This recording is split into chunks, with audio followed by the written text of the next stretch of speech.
נולדתי ביערות. אבא תמיד אמר שביערות אתה עושה הכל כדי לשרוד.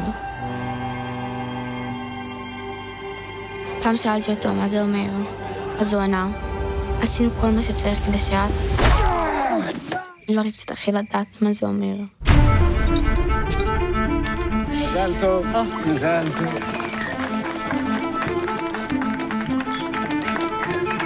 עכשיו שכולנו פה ביחד, אני רוצה להרים לחיים. לחיים. חיים. אווה. בואו נצטרפו. חברים, תכירו. אווה, הבת של חנה, השכנה החדשה שלנו. בסדר, יאנק. גם אנחנו נראינו ככה כשראינו את אווה בפעם הראשונה. מה יסיפו לך, יאנק? תספר לי הכל. יכול להיכנס? מרים אמרה שהיא מכירה אותך מאושוויץ. כן? היא סיפרה שהיה לך קשר עם רופא גרמני במחנה, שבעקבות הקשר הזה שלך איתו, לך הוא סידר להיות קאפו. מה? אני לא מאשים אותך. אני פשוט באתי לברר בשקט. לא הייתי קאפו. זה מספיק לך? שפצה בבקשה.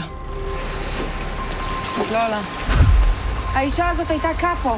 זה אשר מהמפעל של הסודה אמר. היא סתם מטורפת. די! לא רצויה פה, הבנת? כי מהשונה מי שיפגע בה?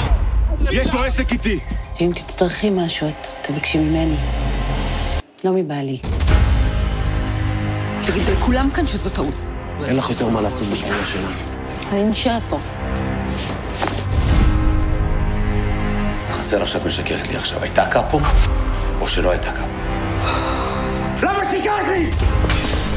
אני באמת לא יודע מה לעשות. הם לא יעשו איתכם. אתה לא תקפא. שמור אותה לך. תשאל אותו! תשאל אותו מה באמת היה שם! למה אתה לא עונה? בוא נאסוף פה.